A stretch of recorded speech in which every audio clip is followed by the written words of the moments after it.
These 6 premeds are in danger of getting in nowhere. And these aren't your average premeds. Susie has a 3.98 514 and Sam has a 3.85 517. I read through 90 extracurriculars from these 6 premeds' real AMCAS applications. I've pinpointed exactly what went wrong so you can avoid these same mistakes. And we'll compare these 6 premeds to these 5 premeds who have earned more than 35 interviews in the first couple months of the application cycle. Mistake number 1, your writing sucks because your extracurricular sucked. There's a saying that goes that you can't make chicken salad from chicken.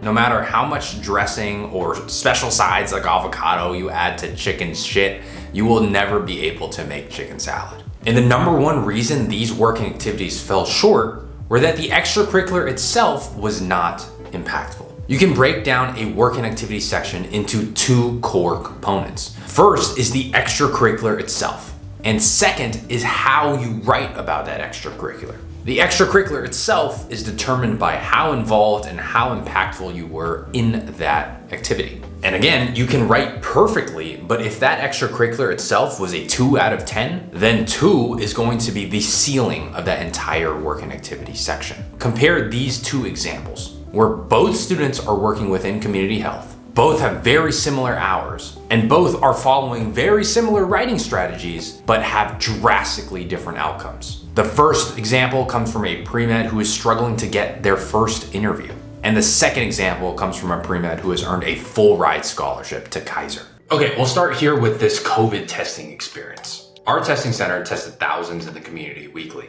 An elderly man named Joe walked in and shared his worries about being exposed to COVID and not being able to see his grandchildren next week. I walked him through the process, completed the survey and the test, and he thanked me, mentioning with the policies changing so much, I didn't know where to go for help. I helped subscribe his email to get weekly updates, and his situation highlights the importance of accessible healthcare for all. So this is an example of an experience that is limited in its ceiling. I think we can all agree that this is not a 10 out of 10 Khan Academy, I taught education to the world experience. And you can tell, even while this pre-med wrote this experience quite well, there's a story, there's a nice reflection at the end about how underrepresented patients feel alienated and receive subpar care. The story itself is pretty weak and the responsibilities are pretty limited. If these real templates and real calendar timelines are helpful, another thing that may be helpful is to see real full medical school applications. Our application database tells you exactly what 8 medical students did to get into their dream medical schools. Schools like UCLA, UCI, and UC San Diego. My own application is on there so you can see what it took for someone to get into UCLA with no gap year. And so the extracurricular itself puts a ceiling and a lid, an upper limit on the working activity and how well you can write it. This is an example of great, almost perfect writing with a limited extracurricular, a weak extracurricular, and this is what you get. And on the flip side is an experience that has very similar amount of hours and is also a street clinic or working in the community, and you can see the difference of impact and working activity here. So rain or shine, this street clinic is a team of 80 undergrads along medical professionals that provide basic healthcare services to 3,000 unhoused clients yearly. As a caseworker, I accompanied clients during medical checkups and collected social histories. For the night, I was a confidant, humbled by client stories, trust, and resilience. It should be no shock that I know what a scribe, EMT, teaching assistant, hospital volunteer, and hospice assistant does. Okay, so this is a very nice, it's good extracurricular. It's certainly not great nor perfect. And the number 1 reason is that it's non-memorable, it's gray, it's forgettable. I connected them to primary care appointments and served as an advocate in the process. Can Vinny take a pulse oximeter home, for example? I also created and distributed educational materials and flyers on subjects such as nutrition and regularly served at our triage table to provide clothing and basic necessities to 70 clients per night. So here you're getting a sense that the author is very involved with this street clinic. My time in the street clinic has reshaped the way that I see medicine. I built relationships with clients from various ethnicities and socioeconomic statuses, many struggling with addiction and mental health. My client Vinny is here after a high blood pressure reading. I share that I'm training for a 10K and I find that he's a marathon runner. I jot down his running tips. Remember, recovery days are important. He teaches me that every person is a source of wisdom and has much more to offer beyond what initially meets the eye. I love this story and I love this reflection because it shows that this pre-med truly sees Vinny, who is a person experiencing homelessness. She sees him as an equal. That's at least how we do it here at Pre-Med Catalyst, and it's worked very well for us. It's only October and we've already seen multiple acceptances and 35 plus interviews come in through our Slack channels. If you're applying this coming cycle and this has been helpful for you, then you might find our application advising even more helpful. Check out the link in the description box to learn more about how to work with us. I get to know Ali and Jaz, transgender women from Mexico seeking gender-affirming care who struggle to accept healthcare services due to financial and linguistic barriers.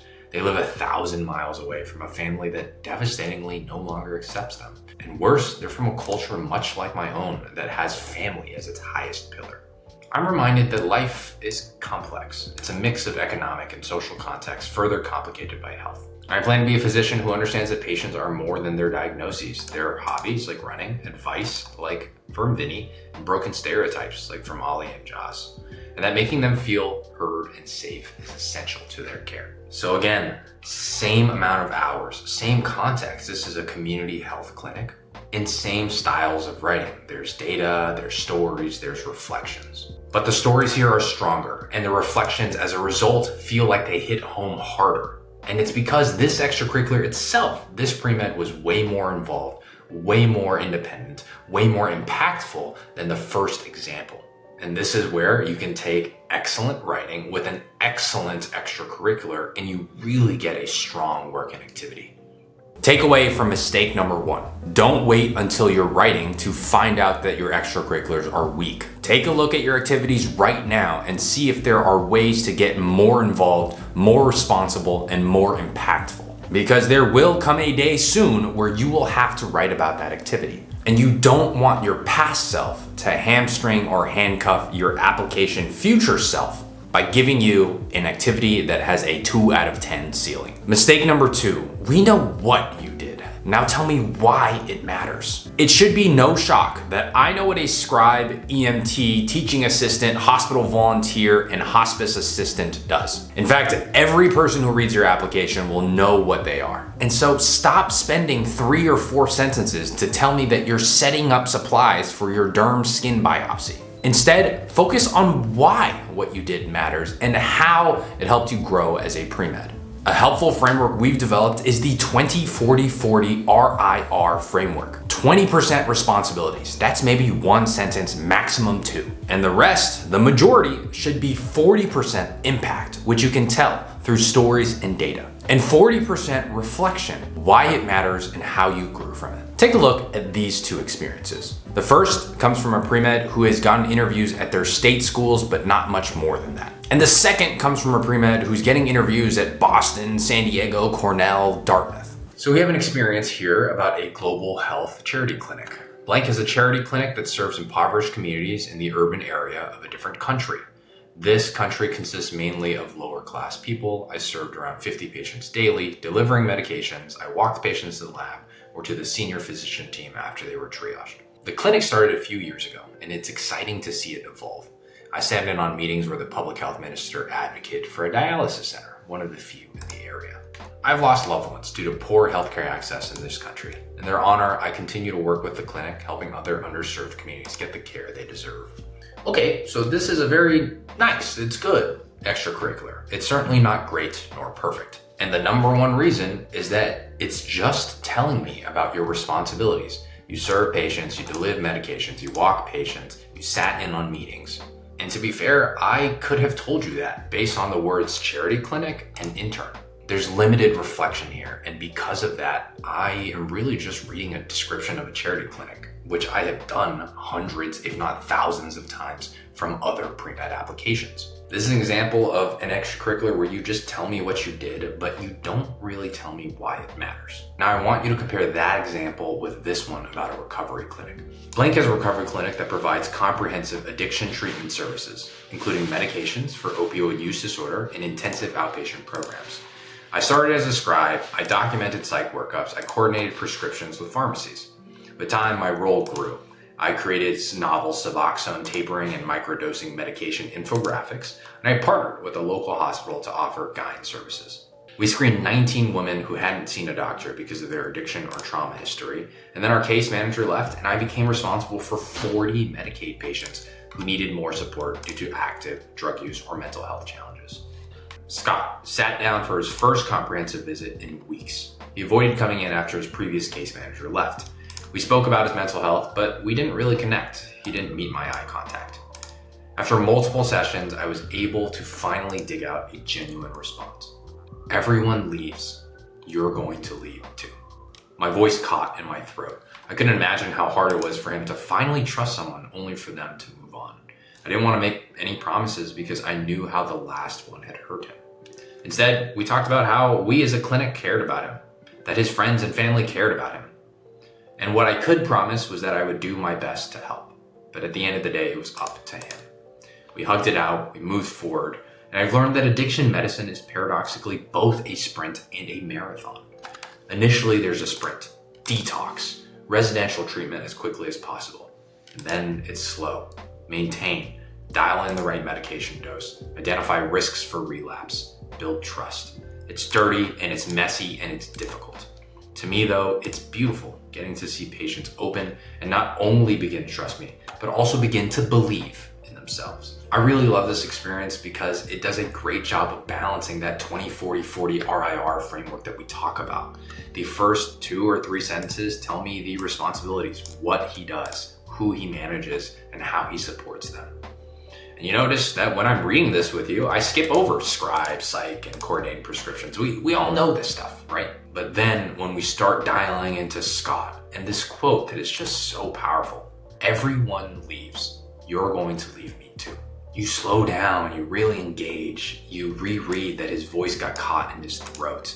And you really appreciate just how mature it is because the author will not be there for Scott forever. This pre-med can promise that the entire clinic cares about him and that they'll do their best while they're together. And personally, this reflection section that I've read here is one of the best I've ever seen.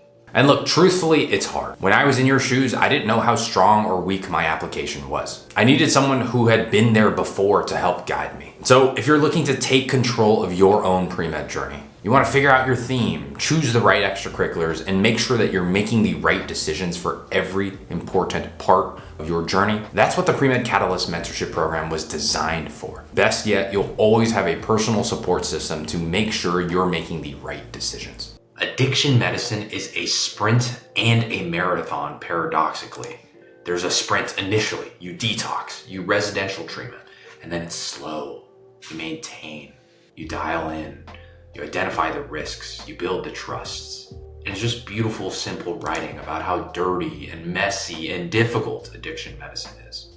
This reflection section shows you exactly why addiction medicine matters and how this pre-med has changed as a result of the 1,400 hours they have put into this job. This is a masterclass in the 20-40-40 RIR framework. He tells me what he did, but more importantly, he focuses on the impact he made with Scott, and he focuses on the reflections on how this experience changed him and why it matters to society. So takeaway from mistake number 2 is remember the 20-40-40 RIR framework. What you do doesn't matter. We already know what you do. Instead, focus on the impact, the unique stories, and the data that only you can tell. And focus on the reflections. Show me why it matters and show me how you've changed as a person as a result of going through this experience. Mistake number 3, a jack of all trades is a master of none.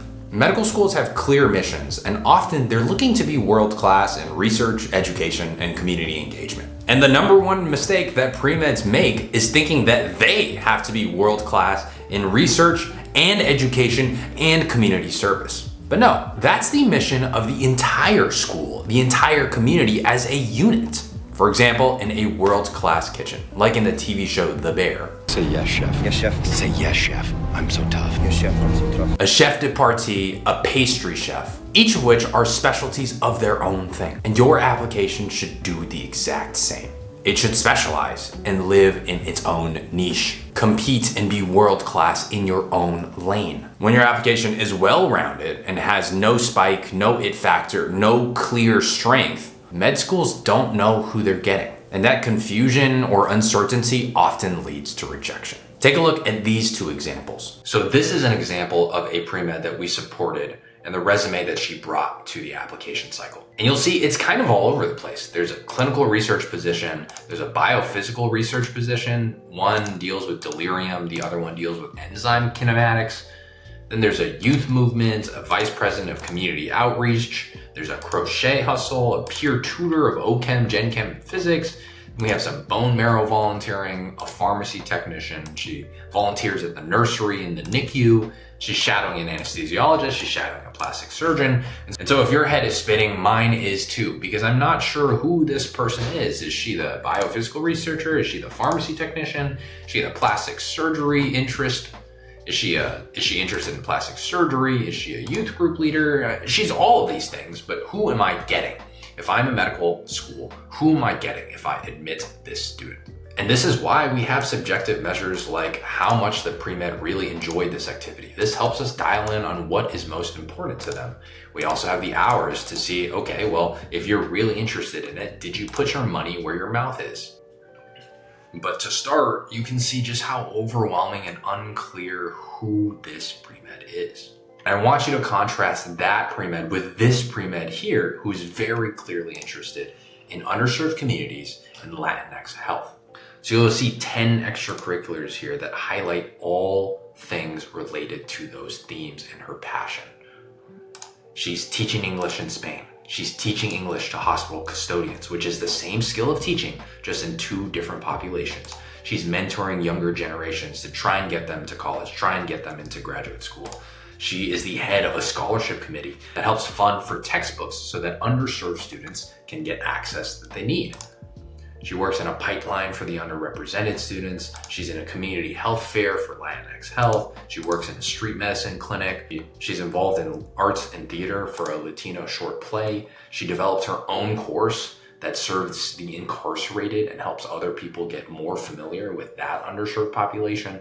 She's the RA for a Latino cultural floor. You can see the extensive breadth here and the depth in each of these activities, and together those 10 create a very cohesive, very clear theme. So if you're a medical school that prioritizes the Latin community, or prioritizes teaching and education, or prioritizes underserved populations, look at this pre-med. It is very clear what she brings to the table. Everything screams in your face, this is who I am, and I'm pretty dang good at what I do.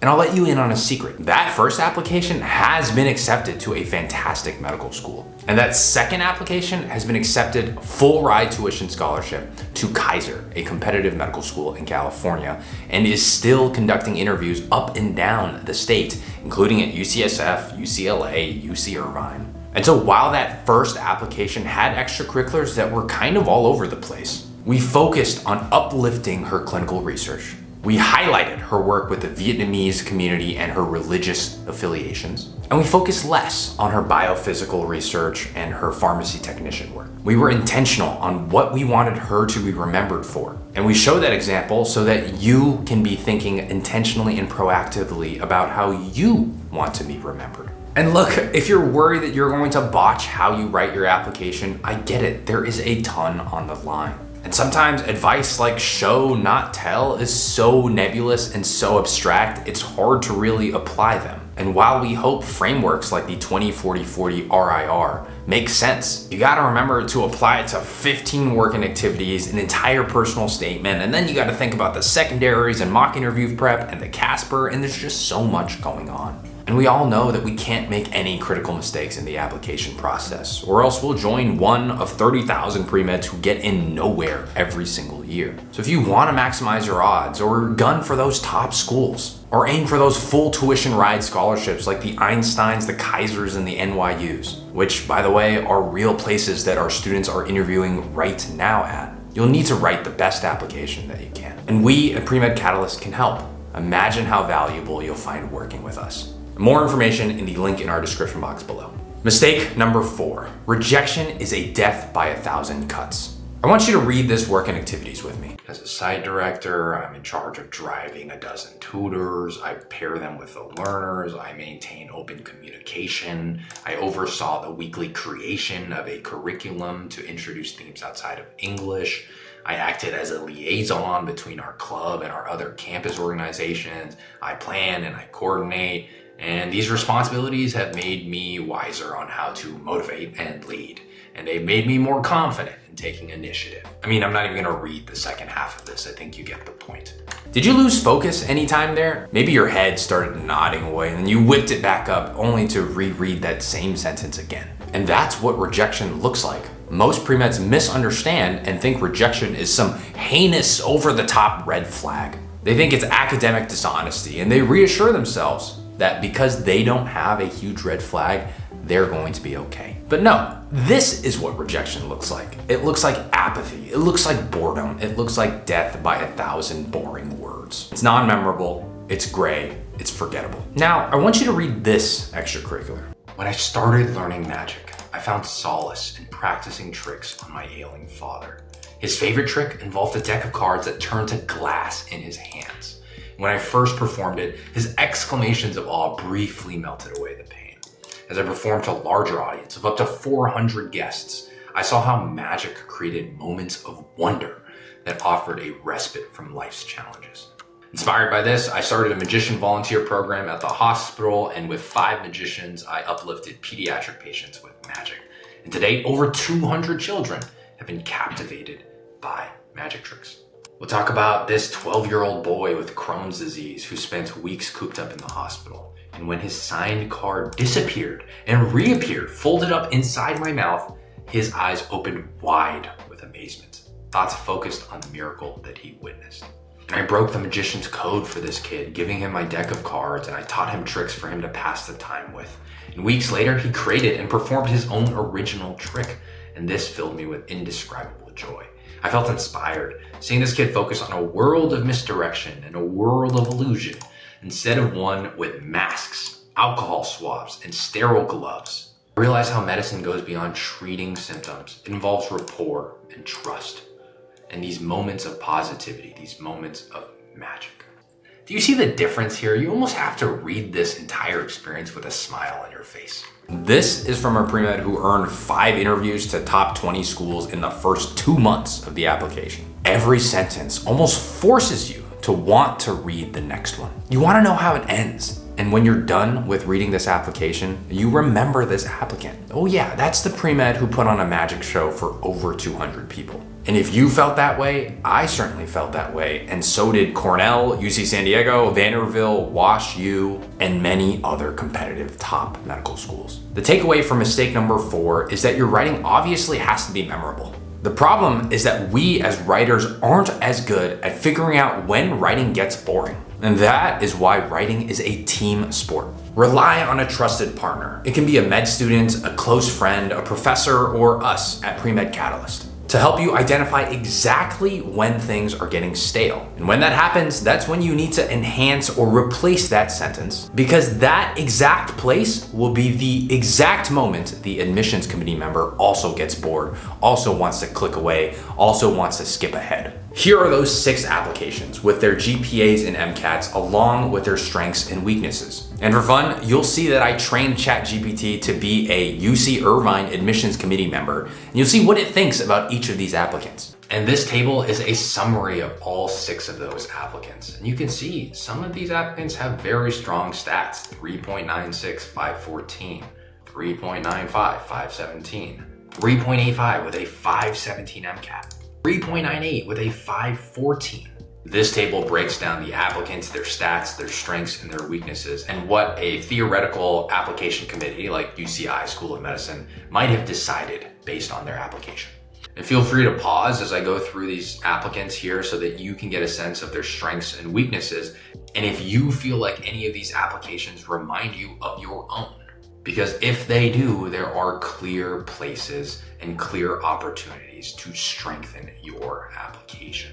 And from these 6 applications, there were 90 working activities, and I've read them all, condensing them into the 4 core takeaways so you don't make the same mistakes. If you can avoid doing that, you'll be one step closer to your own white coat. And if you want to see 5 applications who earned 35 plus interviews and the exact playbook behind their success, you'll want to click here. Thanks, see you soon.